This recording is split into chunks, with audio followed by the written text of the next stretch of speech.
¿Qué tal? ¿Cómo están? 19:35, las 7:35 en la península, las 6:35 en Canarias.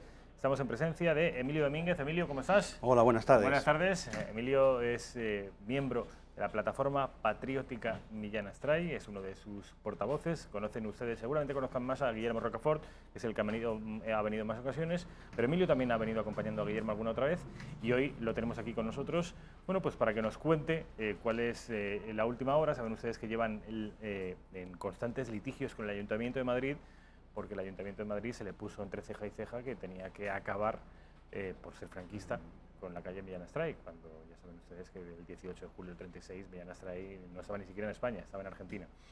Vamos a hablar de esto, vamos a conocer también la última hora relacionada con la figura del fundador de la Legión. Saben ustedes que se le está grabando una película, no precisamente en su honor, sospechamos, y vamos a ver también cuál es la última hora con respecto a esto. Antes de nada, ¿se acuerdan ustedes que la última vez que estuvieron aquí estos amigos, estos caballeros legionarios, nos dijeron, antiguos caballeros legionarios, les pedí una camiseta de Millán Astray? Bueno, pues aquí tienen, fíjense. A ver si puedes hacerle un primer plano, Raquel. Millán Astray, plataforma patriótica. Emilio, mil gracias. Es muy bonito. De nada, muchas gracias. Aquí tenemos el símbolo de la Legión, que es... a ver, explícalo, Emilio. Es el emblema de la Legión, las aquí armas también? legendarias, lo que llevo en el pin, de los tercios de Flandes, que somos herederos, la pica, la ballesta y el arcabuz. La imagen del fundador de la Legión, ahí a la derecha, y la bandera de España entre esa imagen y nuestro corazón, que es lo que llevamos actualmente como la causa, por el honor que queremos que la ciudad de Madrid, ¿no?, le siga tributando en el callejero, en su toponímico. Pues os lo agradezco mucho. Como buenos legionarios, estos hombres no traicionan a su palabra. Dijeron que me lo iban a traer. La última vez que vino Guillermo Rocafort en solitario se disculpó porque no lo había podido conseguir, pero esta vez que ha venido Emilio sí que me lo ha traído. De manera que yo no dudaba en pídele algo a un legionario y, bueno, tardará más o menos, pero lo conseguirá. Entre otras cosas porque están entrenados para eso. Emilio, a ver, cuéntanos. Le pido a mis compañeros de realización que me quiten el sonido del pinganillo porque les estoy escuchando a ellos. Ahora, perfecto. Emilio, han habido novedades. Desde la última vez que estuvo aquí Guillermo, ha habido novedades con respecto a vuestra lucha. Saben ustedes que, para poner en contexto a los madrileños y sobre todo a los españoles que no sean de la capital, que hay veces que desde aquí en Madrid tendemos a pensar que toda España es Madrid y no. Afortunadamente no, España es mucho más grande. La alcaldesa Manuela Carmena de Ahora Madrid se le puso entre ceja y ceja hacer una limpieza de calles relacionadas con el franquismo.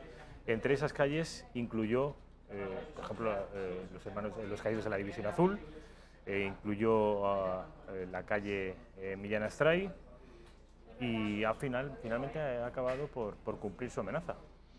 Bueno, esto ha sido un largo proceso y para todo ello hemos estado preparados en esta lucha que empezamos sin cuartel desde hace aproximadamente, ya hemos camino de 2 años, ¿no? Y nos hemos encontrado con muchas dificultades, con muchas trabas, era lo previsible porque no era tarea fácil, pero estamos acostumbrados a intentar superarlo, ¿no? Y sobre todo con el uso de nuestras armas legales, con el uso de la justicia, y siempre y cuando evidentemente nosotros y el ayuntamiento estemos en un mismo tablero, en una misma partida de ajedrez y con la justicia con la misma medida, ¿no? Cosa que por lo que vamos viendo pues se va incumpliendo, ¿no?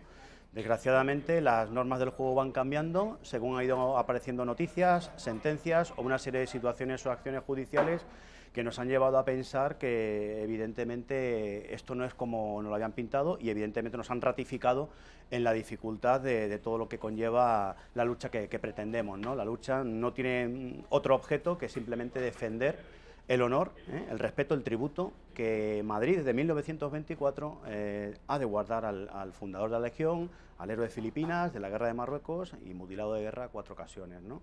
Entonces sí, ha habido novedades en los últimos días a propósito de una sentencia del Juzgado Contencioso Administrativo número 14, el pasado viernes, el día 15 de junio, cuya sentencia no la tenemos, no ha llegado a nuestro poder, pero se han adelantado ya los medios a verter la información que en ella se nos contaba, y hay 3 calles en concreto, García Escámez, General Yagüe y la que nos atañe, Millán Astray, que da la razón al Ayuntamiento a propósito de un recurso presentado por la Hermandad Nacional de Antiguos Caballeros Legionarios, que funciona al margen de lo que es nuestra plataforma, nuestra asociación, con la que pretendimos desde su institución, desde su configuración, ganar en legitimidad, ¿no? Legitimidad porque representamos a los vecinos, hay muchos vecinos de la propia calle que tienen ese derecho legítimo de defender su calle, y al mismo tiempo a la hija, a la única hija del general Millán Astray, a Peregrina, a la cual hemos representado y en multitud de ocasiones nos ha acompañado, incluido la calle, los mercados,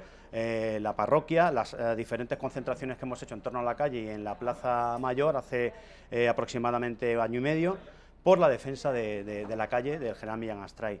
Todo ello ha sido parte del juego. Hemos llegado a tener una vista judicial, una vista pericial, hace exactamente un mes y medio, en concreto el 8 de abril, en la sala número 7, no en la 14, que es la sentencia a la que me refería anteriormente, y esa sentencia, después del recurso presentado por el Ayuntamiento, pues falló a favor nuestro. Eso fue el día 31 de mayo. A partir del 31 de mayo ha surgido lo que comentaba en un principio, de la Hermandad Nacional, el recurso que se les ha salido en contra, y todo esto pues ha creado una cierta confusión, una cierta zozobra, discordia, que es lo que van buscando evidentemente, y una serie de cambios que hemos notado, hemos percibido en las normas del juego, ¿no? Como por ejemplo las causas o las condenas que se le atribuyen al general Millán Astray, ¿no? Ahora incluso se habla de represión cuando era una persona ajena incluso a la participación en lo que era el combate, lo que era el conflicto bélico en sí, ¿no? O sea, son tantas y tantas cosas que evidentemente vamos viendo cómo van cambiando ellos lo que no les conviene, ¿no?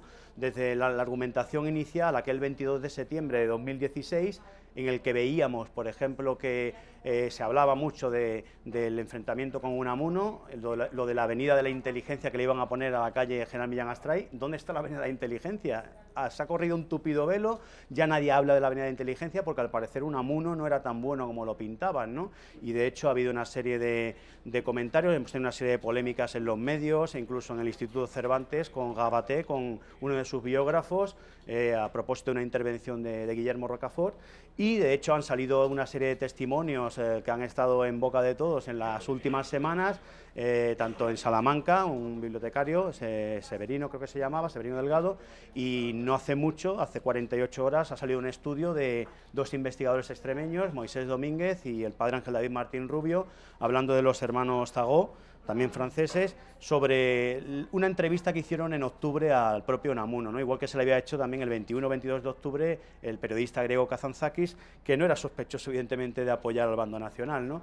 Todo esto lo han ido, digamos, encubriendo. El episodio de Unamuno parece que ya no es el arma arrojadiza contra Millán Astray, porque se han dado cuenta, independientemente, ya que lo citabas, de la película de Amenábar, la que está filmando en estos momentos en Salamanca, porque se han dado cuenta que no es algo sostenible para la causa, como así en nuestra sentencia ratificaba el juez, ¿no? El juez del juzgado número 7 de lo contencioso administrativo ratificaba que no está comprobado que literalmente se oyesen o se dijesen estas palabras, y decía textualmente el juez, y si las dijo, ¿qué tiene que ver esto con la exaltación de la guerra civil española, ¿no?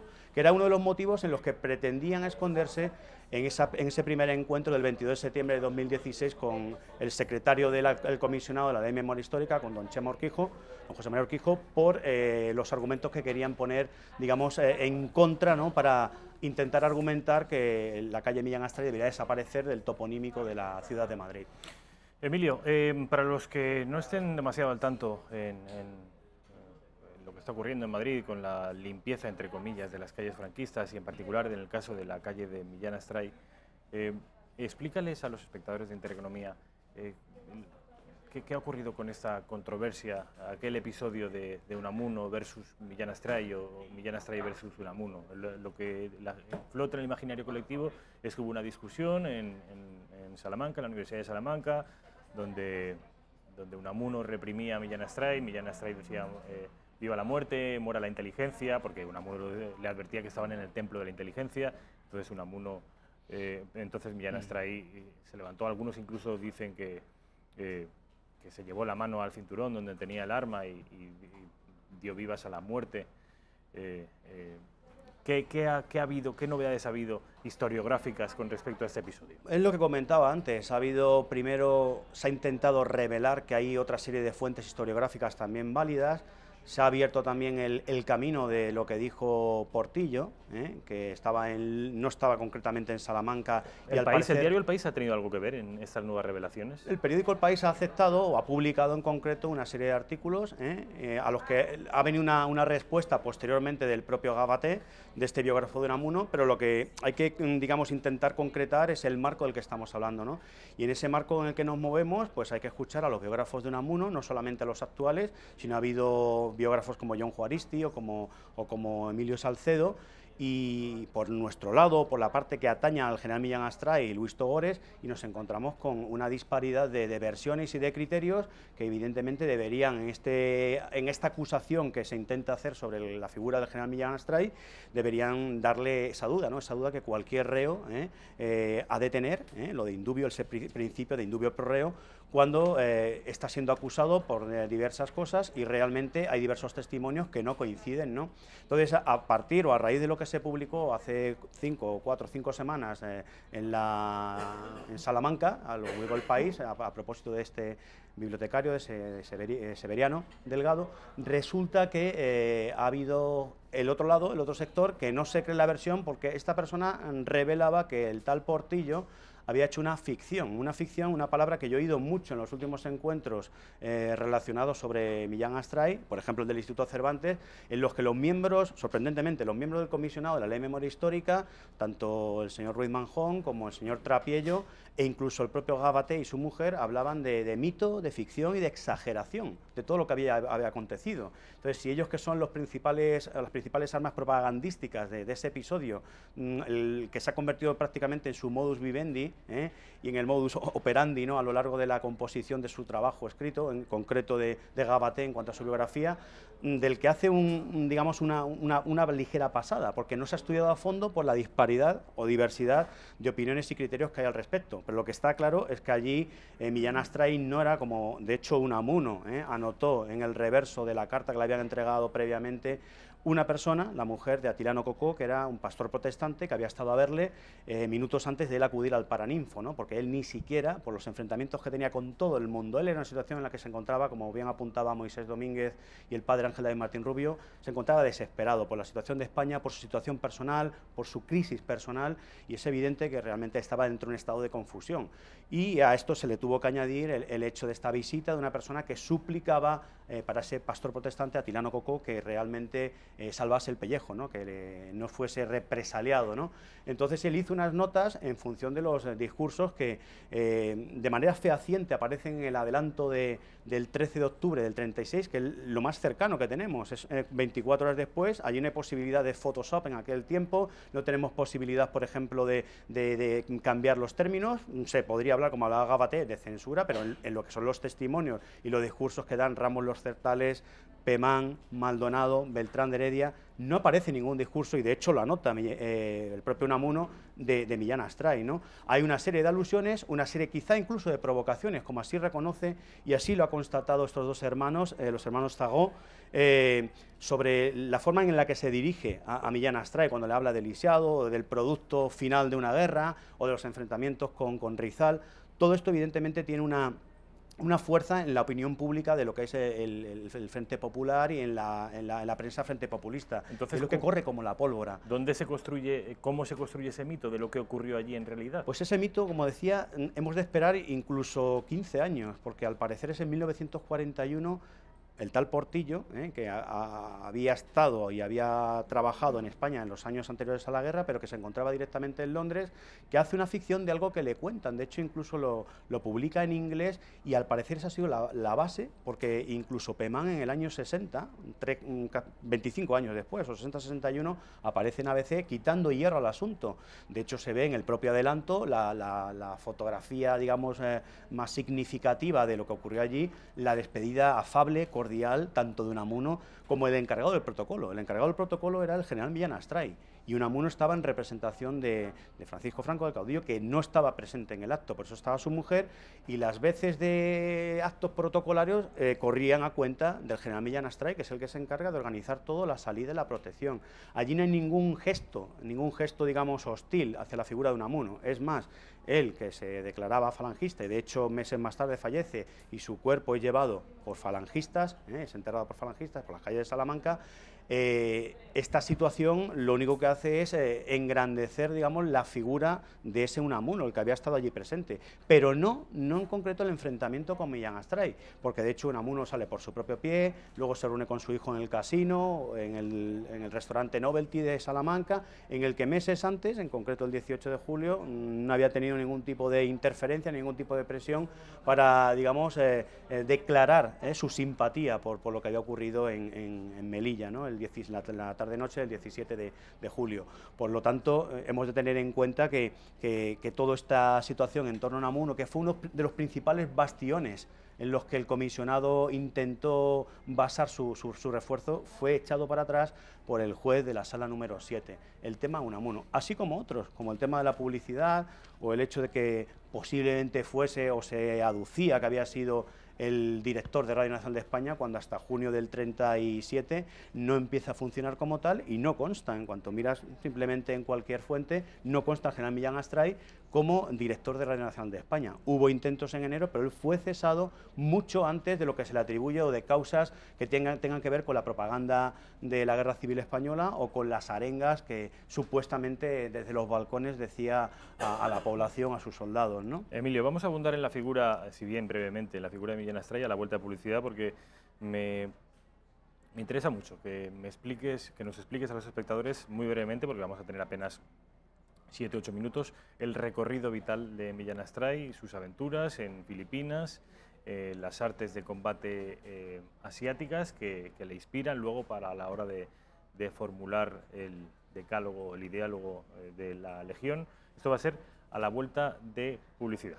Ya estamos de vuelta, casi son las 8 de la tarde, faltan 2 minutos. Emilio, cuéntanos brevemente, porque apenas nos quedan unos minutos, 5 o 6 minutos, para que nos cuentes en qué situación está ahora mismo el litigio legal que lleváis con el Ayuntamiento, porque si te confieso una cosa, yo ya me he perdido. Es decir, es que es normal, es para perderse, como hablaba hoy con un par de vecinos, ¿no? Porque el día 31 de mayo se publica en prensa y sale a la luz que la calle Millán Astray ha de ser repuesta las placas. Previamente la purga inicial de las 52 calles de otra sentencia, cuando estaba un procedimiento abierto que era el nuestro y estamos a la espera del fallo del juez, habían quitado las placas, empezando evidentemente por Millán Astray, que les había hecho bastante pupa, bastante daño. Y ahora nos encontramos con esto del 15 de junio, cuya resolución, cuya sentencia todavía desconocemos, insisto, pero hay caminos abiertos, ¿no? Entonces, lo que nos sorprende principalmente es esta figura de la litisdependencia, o litispendencia que se llama, en el sentido de que hay dos litigios abiertos, ¿no? Esa litispendencia, los dos litigios tienen que ver por culpa de nuestra sentencia, la de la plataforma Millán Astray, y por el último recurso que ha sido denegado, que ha sido rechazado a la Hermandad Nacional de Antiguos Caballeros Legionarios, que deriva de aquella de las 52 calles de la Fundación Francisco Franco, ¿no? Entonces es para estar evidentemente confundido, pero es lo que pretende, son los elementos del odio, del rencor, de la revancha, de esa aglomeración de decisiones que se están tomando y que en el caso, por ejemplo, tan sorprendente de la sala número 14 del Juzgado del Contencioso Administrativo, del juez Villagómez Cebrián, cuya resolución, evidentemente, habiéndose producido 16 días antes la nuestra, pues estamos ahí en ese proceso que no sabemos cómo vamos a obrar, si vamos a echar una mano al recurso a instancias superiores de lo que se ha dictado recientemente, la semana pasada, que ha salido hace 48 horas en los medios, o esperar también por la otra vía nuestra sentencia, la de la plataforma patriótica Millán Astray, que fue afirmativa, que fue positiva, y que el Ayuntamiento está obligado a reponer las placas. Ahora, que el Ayuntamiento quiere presentar un recurso o lo ha hecho, cosa que desconocemos, yo creo que ya el tiempo se le ha debido pasar pero como también ellos actúan de una manera arbitraria, van cambiando las normas del juego, como hemos visto, por ejemplo, en algún tipo de descuido que han tenido y han aducido problemas telemáticos, pues todo eso es lo que hace que la confusión, que la sociedad, que tú, que cualquier vecino, cualquier persona de a pie, esté ahora mismo descolocado, pues entre las obras, entre la suciedad, entre este Madrid que tenemos y entre el tema de la memoria histórica, en el que se le está echando, digamos, más sal a la herida para intentar eso, que sea la discordia, que sea la zozobra las que imperen. Pero eso tendrá un fin. Yo creo que la confusión realmente que se está produciendo... Me refiero al recorrido legal, eso tendrá un fin algún día. Tendrá que llegar, evidentemente, cuando dos jueces o dos salas de los mismos juzgados de los contenciosos administrativos haya dos sentencias parejas por el mismo caso, cuando haya un juez que diga esto, otro juez que dice lo otro. Ahora hay una serie de razones que no estaban inicialmente estipuladas, en las que intentamos defender la figura, la honra, el honor del general Millán Astray, y te encuentres ahora mismo con que hablan ahora de represión o de su participación en el propio conflicto bélico, cuando ha quedado claro semanas antes, pues todo eso, ¿no? De las primeras razones las hemos echado abajo, desde el episodio de Unamuno hasta lo de Radio Nacional de España, hasta que no estaba en España en el momento del alzamiento, porque estaba en Argentina, como inicialmente decías. O sea, es un cúmulo de despropósitos y de cosas, no solamente a nivel consistorial, sino a nivel judicial, y evidentemente nosotros somos simplemente ciudadanos que tenemos el ejercicio de nuestros derechos, el ejercicio de la ley, ponerlo en práctica, con todas las armas legales que tenemos, nuestro equipo jurídico, y nosotros, como antiguos caballeros legionarios que somos, para defender lo que nos inspiró el general Millán Astray, a propósito de lo que me ibas a preguntar inicialmente, del Bushido y del credo legionario, que sigue estando vigente en nuestra vida de civil, ¿no? El Bushido, la gente se preguntará, ¿qué tiene que ver el Bushido con una figura tan española, tan castiza como Millán Astray? A ver, explícale brevemente. Pues el Bushido es el código de guerra, el código de los samuráis japoneses, y esto deriva de unas lecturas de un supuestamente inculto Millán Astray, porque también se ha tachado de inculto, que dominaba perfectamente el francés y lo hablaba. Él había estado también en contacto con el ejército francés, de hecho fue delegado a Argel, al norte de África, básicamente para trabajar y para saber cómo funcionaba la legión extranjera francesa antes de la fundación de la legión, ¿no?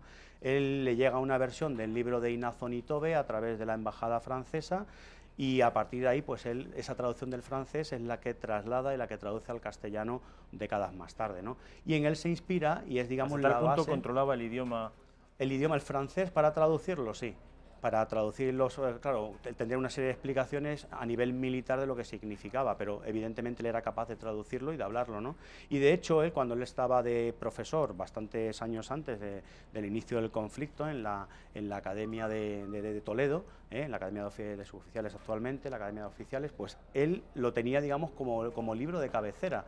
Es una referencia que tenía para inculcar a esos cadetes que con posterioridad llegarían a ser oficiales, ¿no? Fuesen, desgraciadamente, 20 años después, en un bando o en otro, parte de este conflicto, que es el que ha traído de una cosa que no se hablaba hace 15, hace 20 años, y que, a propósito de la ley de memoria histórica, pues es lo que ocupa. Raro es el día que no nos encontramos con una noticia relativa a este conflicto que se está generando, que está creando, y que lo único que crea es confusión en la sociedad y en los ciudadanos de nuestra ciudad, de Madrid. Y yo que pensaba, Emilio, que tenía relación con el Bushido a raíz de la estancia en Filipinas.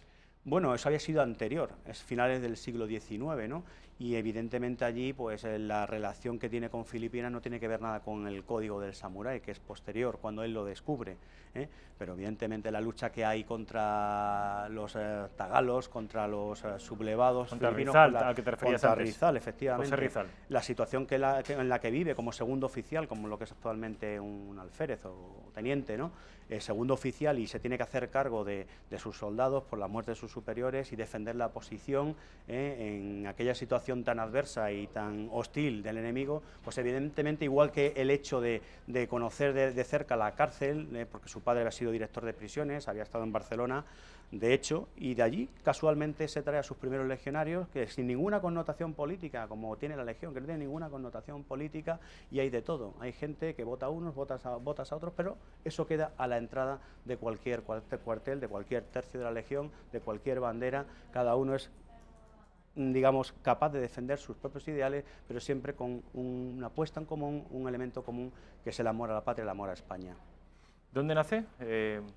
Él nace en Galicia, en La Coruña.